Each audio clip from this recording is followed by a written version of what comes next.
नमस्कार दोस्तों, आपका समाचार अपना देश के इस क्राइम एपिसोड में स्वागत है। दोस्तों, क्रिमिनल कितना भी शातिर क्यों ना हो, लेकिन वो आखिरकार पकड़ा ही जाता है। आजकल लोग जो है कई ऐसे क्राइम एपिसोड देखते हैं और उसके बाद में वो पूरी प्लानिंग करते हैं कि मैं पकड़ा नहीं जाऊंगा। फिर भी कहीं ना कहीं छोटी सी चूक एक कातिल को जो है आखिरकार पकड़ा ही देती है। और आज की कहानी एक ऐसे शातिर अपराधी की है जिसने सोचा कि मैं पकड़ा नहीं जाऊंगा। उसने पूरी प्लानिंग की, लेकिन फिर भी वो पकड़ा गया। तो ये कहानी है दिल्ली की। यहाँ पर एक अफसर जिनका नाम महेश कुमार, उम्र करीब 42 साल, ये भारतीय पुरातत्व सर्वेक्षण जो है, आपको बता देता हूँ कि भारतीय पुरातत्व सर्वेक्षण जो डिपार्टमेंट है, आर्कियोलॉजी सर्वे ऑफ इंडिया, यानी कि आर्कियोलॉजी सर्वे ऑफ इंडिया, यह डिपार्टमेंट जो है पुराने किले, पुराने मंदिर, ऐसी जो तमाम पुरानी चीज़ें होती है जिनका पता लगाने का काम करता है। उनकी जो है ये पता लगाया जाता है कि कितना पुराना है, यानी कि पुराने इतिहास को इस विभाग के द्वारा निकालने का काम किया जाता है। तो इसमें एक सीनियर अधिकारी के तौर पर महेश कुमार काम कर रहे थे। महेश कुमार इस विभाग में जो है 27 अगस्त को आते हैं। 27 अगस्त 2024 को, 28 अगस्त 2024 को वो घर नहीं लौटते हैं, क्योंकि हमेशा की तरह महेश कुमार अपने ऑफिस से निकलने के बाद सीधे घर पहुंच जाते हैं। लेकिन 28 अगस्त को करीब रात के 8-9 बजे तक वो घर नहीं पहुंचे। उनका मोबाइल फ़ोन स्विच ऑफ आ रहा है। अब परिवार को चिंता सताने लगी कि कभी ही जो है महेश कुमार फ़ोन बंद नहीं करते हैं, लेकिन आज उनका फ़ोन भी बंद आ रहा है। समय पर घर नहीं पहुंचे हैं। लगातार घर वाले उन्हें तलाशते रहे, इधर उधर। उनके जो कलिंग है, उनके साथ में काम करने वाले जो कर्मचारी है, अधिकारी, उनको तमाम लोगों को फ़ोन करके घर वालों ने पूछ लिया, लेकिन उनका कहीं भी पता नहीं चला। अब पता नहीं चला तो फिर उनके बड़े भाई, जिनका नाम मनीष कुमार है, वो पुलिस में जाते हैं और एक गुमशुदगी की रिपोर्ट दर्ज करा देते हैं। अब एक अधिकारी जो भारतीय पुरातत्व सर्वेक्षण डिपार्टमेंट में काम कर रहे हैं, तो एक अधिकारी, तो पुलिस ने भी संज्ञान लिया। पुलिस ने संज्ञान लेते हुए इस मामले की जो है तफ्तीश शुरू की। सबसे पहले वो जो है उस विभाग में जाते हैं जिसमें महेश कुमार काम करते हैं। वहाँ तमाम कर्मचारी अधिकारियों से पूछताछ करते हैं कि भाई आखिरकार लास्ट में कब देखा आपने, कब नहीं देखा। ये सारी बातें हुई, लेकिन अब जो है महेश कुमार का कोई पता नहीं बता रहा है। इधर एक कलरक जो लापता, यानी कि जो छुट्टी पर है, उसने क्या है कि छुट्टी ले रखी है 27 अगस्त से 31 अगस्त, जिसका नाम अनीश कुमार जोशी, जो हरियाणा के सोनीपत का रहने वाला। अब उससे भी पुलिस फ़ोन करती है, पूछताछ करती है, लेकिन वो कहता है कि मुझे भी नहीं पता। जबकि अनीश कुमार और महेश कुमार के, महेश कुमार के बहुत अच्छी बनती थी। दोनों एक ही जो है उनके अंडर में काम करता था ये जो अनीश जोशी है, और उनकी अच्छी बनती भी थी। तो पता किया, इधर पुलिस ने जो है देखा कि घर वालों ने बताया कि लास्ट उनका व्हाट्सएप पे एक स्टेटस अपडेट हुआ है जिसमें लिखा गया है कि मेरे में जो है 65 लाख का कर्जा हो चुका है, इसलिए मैं जो है कहीं चला गया हूँ, सबका पैसा चुका दूंगा और मेरे घर वालों को जो है परेशान नहीं करे। ये बात भी जब उनके स्टेटस पे देखी घर वालों ने, तो उनके भाई वगैरह, उनके परिवार वालों ने बताया कि कभी महेश कुमार ने ऐसा हमारे को नहीं बताया, ना कभी किसी से इसके लेकर चर्चा की। वो अच्छी ज़िंदगी जी रहे थे, ऐसा कर्ज की कभी बात भी नहीं की कि भाई किससे कर्जा ले रखा है। घर वालों ने कहा कि वो आराम से आते जाते, आराम से, घर पर कोई दिक्कत भी नहीं थी, एक अधिकारी के रूप में काम कर रहे हैं। इधर उनकी पुलिस ने लोकेशन खंगाली, तो उनकी पुलिस को लोकेशन जो है, उनके मोबाइल फ़ोन की लोकेशन, लास्ट लोकेशन फरीदाबाद मिली, जो दिल्ली से थोड़ा सा दूर है। फरीदाबाद लोकेशन मिली, तो वहाँ पुलिस पहुँची, लेकिन वहाँ कुछ नहीं मिला उन्हें। अब उनकी लोकेशन में भी कुछ नहीं मिला। अब पुलिस लगातार जो है पूछताछ कर रही है। इधर फिर अब अनीश को जो है बुलाया गया कि भाई तुम आओ। वो आया। आने के बाद में अब पुलिस जो है उससे पूछताछ कर रही है कि भाई तुम बताओ कि महेश कुमार और तुम्हारे अच्छी दोस्ती थी, कभी कुछ ऐसी बात की है आपसे कि उनके कर्ज। तो अनीस ने बताया कि हाँ, एक बार मुझे बता रहे थे कि मैंने जो है कोई सरकारी नौकरी लगाने के लिए कुछ लोगों से पैसे लिए, लेकिन वो पैसे मैंने किसी को दिए और वो लेकर भाग गया। अब वो सारे लोग पैसे मांग रहे हैं और मैं पैसे चुका नहीं पा रहा हूँ, ये बात कही। अब उनकी जो है पुलिस को सूचना मिली कि उनकी कार जो है सरोजनी नगर, जो एक अच्छा मार्केट है दिल्ली में ही, वहाँ पर लावारिस हालत में खड़ी है। पुलिस उस गाड़ी को कब्जे में लेती है। वो महेश कुमार की गाड़ी थी, क्योंकि आसपास के पुलिस थाने में उस गाड़ी की जो है नंबर वगैरह भेज दिए गए थे। अब गाड़ी मिल चुकी है, इधर लास्ट में फरीदाबाद लोकेशन आ रही है, लेकिन महेश कुमार कहीं नहीं मिल रहे हैं। इधर अनीस से पुलिस पूछताछ कर रही है, उसको बुलाकर, वो सोनीपत से आया, तो उससे पूछा गया कि भाई क्या बात है। इधर 3-4 दिन बीत गए, पूछताछ कर रहे हैं पुलिस, लेकिन कोई सुराग नहीं मिल रहा है। अब धीरे धीरे अनीस कुमार से पुलिस ने जो है, अब 3-4 दिन बीत गए, तो ये बात थी फिर 30 अगस्त के आसपास, 30 अगस्त के बाद की। फिर पुलिस ने जैसे ही अनीस कुमार की जेब टंटोली, देखा तो उसमें एक चाबी मिली।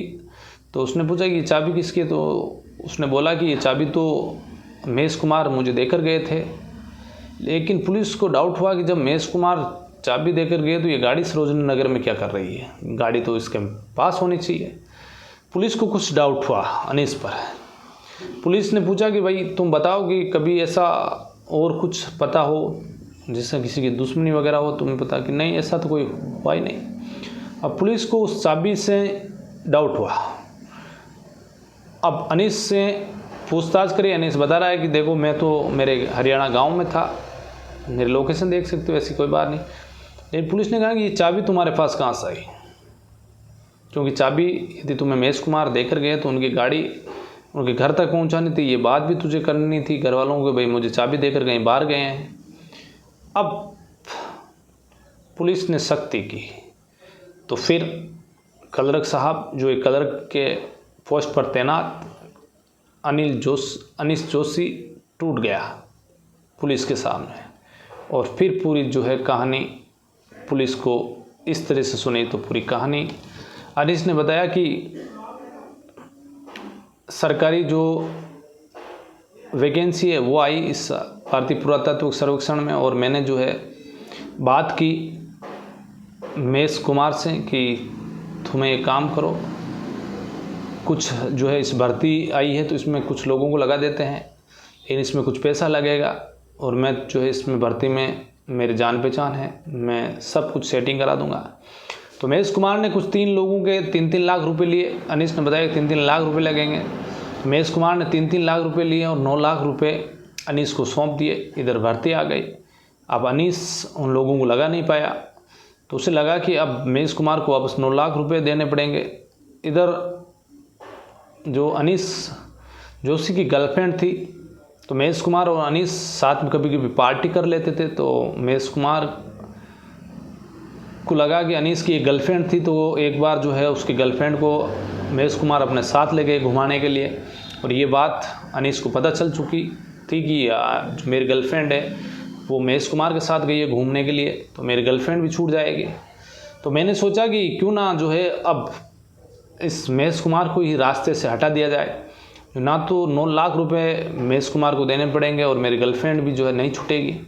इसीलिए मैंने एक प्लान बनाया, और प्लान ये बनाया कि मैं 27 अगस्त से 31 अगस्त तक 2024 की ये घटना 5 दिन की छुट्टी ले लेता हूँ, और फिर मैं छुट्टी ली 5 दिन की। उसके बाद मैं सीधा अपने गांव सोनीपत चला गया। सोनीपत जाने के बाद मैंने 28 अगस्त को महेश कुमार को कॉल किया।